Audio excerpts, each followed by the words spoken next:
Hey guys, today we're going to be backing up some Nintendo 64 save files. To do that, we're going to be using this WrapNet N64 to USB adapter. This $22 adapter lets us use N64 controllers on our PC, but it also lets us dump memory cards.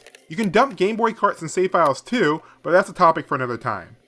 And no, unfortunately you can't use any other cheaper adapter or any USB controllers for this method. Alright, so as you may know, there are two main ways N64 games save data. The first being to a memory card. These are easy to back up, just connect your controller and in a few clicks you've dumped the data, and the backups will even work natively in an emulator.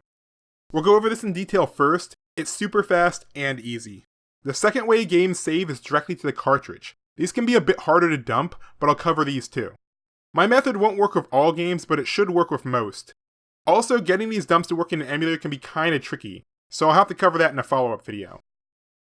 Okay, so let's start off the easy stuff. Memory cards. It's very straightforward. Load your memory card into your controller, and connect your controller to your USB adapter. If you have the 2-player adapter like I do, then you'll need to plug it into the player 1 slot. The second player slot will have a tag on it for easy identification, so make sure you use the other one. Next, connect your adapter to your PC using the included USB cable. Next, you'll need to download the Manager software. I'll have it linked in the description. Once the software is open, you'll need to click this little drop-down box and select your adapter. Now you should be able to click Read N64 Memory Pack, and it will load up all the data from your memory card. Once it's loaded, you can save the backup anywhere you'd like. Now when you save the file, you'll see the default name ends in .n64. This is Dex Drive format. It's a fine way to save your backups and it will save some space, but if you want to use your save in an emulator, you'll want to change this to .mpk. MPKs work great for backups and emulators. When you're done naming your file, click Save.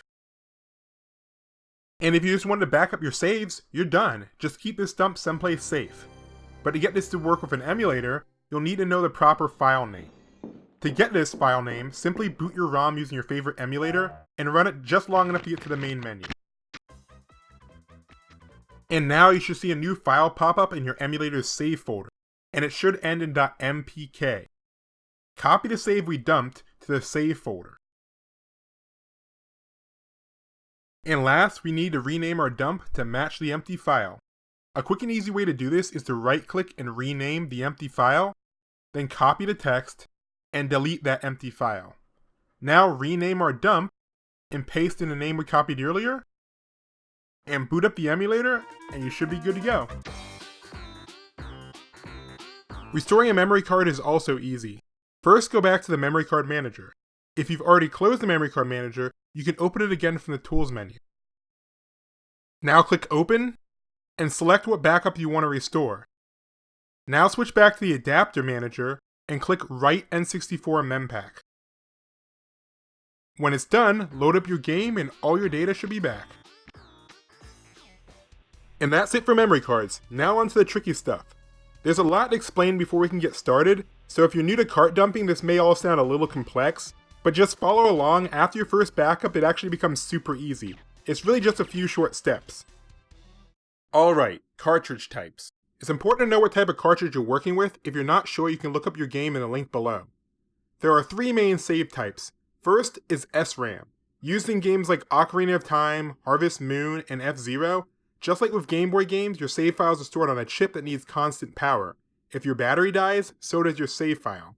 They can be backed up and restored from your computer, but sadly, getting these to work in an emulator can require quite a bit of work and technical skill, so I won't be covering how to convert these anytime soon. The second and much more popular type is EEPROM. These don't hold as much data as SRAM, but they use reprogrammable memory that doesn't need a battery. Most cartridges use this format, and we can back them up just like SRAM, and with a little work, we can get these to work in an emulator.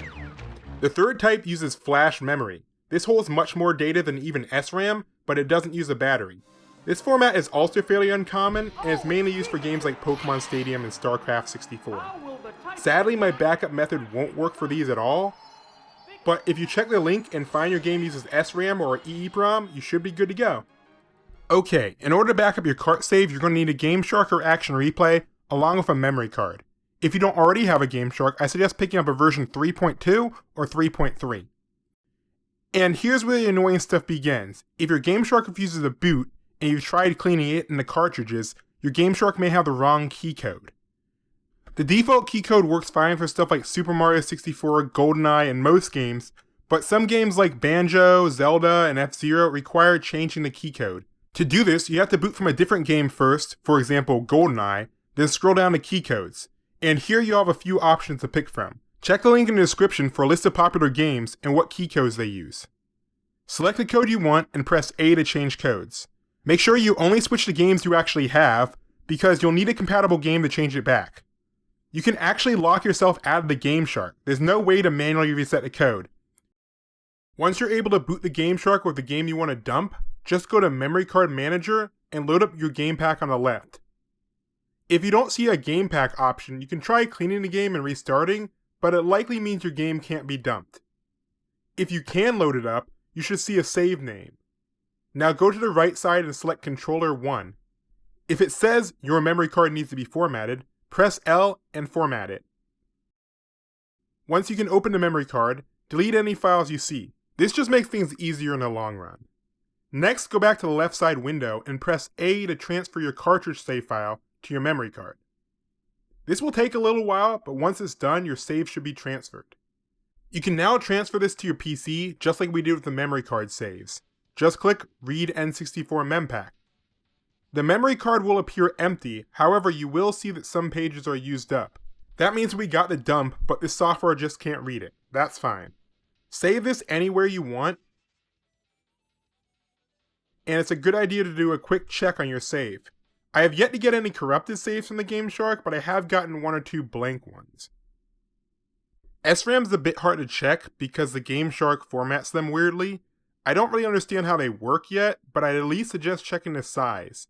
The Game Shark shows the Ocarina save file should be 11 blocks, so a backup that's 11 blocks is pretty normal, but if you happen to get something crazy like this 83 block save, then you know something's wrong. Try backing up the save again. You can also check the size of your dumps in the Mempack editor. EEPROM are a bit more straightforward. One quick way to test is to see how much data is in your dump. Extract it using this website, linked below, click the little download button, and now we have our extracted dump. You can do a quick check by opening this in Notepad. If you see a mostly empty page with just a few symbols on the first 1 to 2 lines, it's likely it's a bad save. A good save should have much more junk, like this.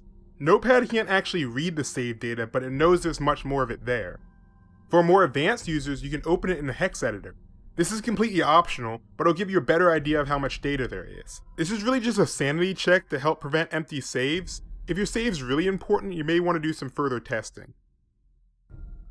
Okay, next we'll be restoring some cartridge saves from our PC.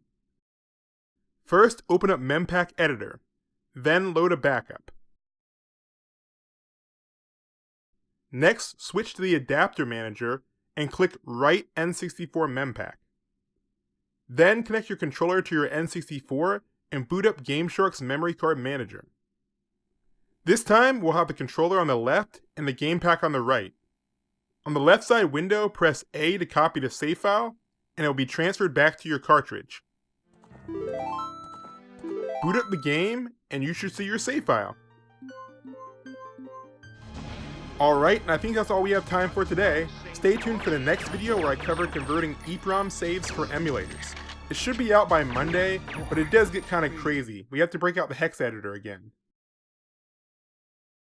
Special thanks to everyone who helped compile the information for this video. I'll try to link all my sources below.